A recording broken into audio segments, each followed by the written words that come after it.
Rêver la mer, c'est un point très important. Il y a quelques dizaines d'années, on rêvait de mer et d'espace. Et puis, depuis une quarantaine d'années, ce rêve a disparu. Maintenant, on reprend goût au rêve de l'espace. Mais le rêve de la mer a disparu, malheureusement. L'objectif, en fait, de cette conférence, c'est de ressensibiliser en montrant à quel point la mer est le futur de l'humanité. C'est déjà une partie du présent, mais beaucoup plus le futur encore. Et il faut retrouver le goût de rêver. Rêver en grand, c'est ce que fait Jacques avec le projet Sea Orbiter.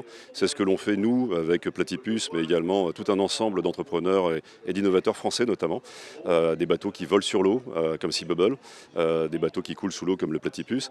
Et l'idée en fait est de passer le message que on peut détruire l'environnement, mais également on peut construire, reconstruire, réparer et également retrouver le rêve, par exemple comme le fait Jacques, imaginer que demain on sera tous des mériens et que l'on pourra habiter sur l'eau et sous l'eau. Je pense qu'en 2022, on peut encore plus rêver la mer que jamais. Voilà, je pense que certains hommes et femmes ont rêvé la mer. Je ne vous dirai pas 20 milieux sous les mers, cher à Jules Verne, qui est le premier à avoir rêvé le Nautilus, 20 milieux sous les mers, puis après le commandant Cousteau, et qui nous a amenés dans cette grande aventure humaine à travers ces magnifiques voyages avec la Calypso, dont j'ai eu le bonheur de participer. Et puis tant d'autres, Jacques Picard, Jacques Picard qui a été au plus profond des océans, Henri Germain Delos qui nous a amené dans la grande aventure de l'offshore qui était à Marseille. Et puis vous avez quelques beaux personnages qui sont à côté de moi. Voilà, François Alexandre avec le Platypus et c'est vraiment le rêve de Jules Verne. Donc voilà, donc la transmission est faite, il faut y croire.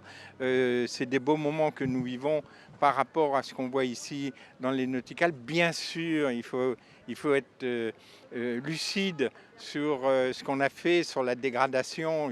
Je sais très très bien que je plonge depuis une cinquantaine d'années et je vois bien la dégradation progressive au fur et à mesure du temps.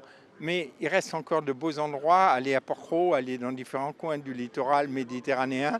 Et c'est vrai qu'il faut donc créer des engins de recherche, des engins d'observation comme le Platypus pour justement comprendre cette biodiversité, la transmettre à la jeunesse, la transmettre aux écoles pour qu'ils y croient.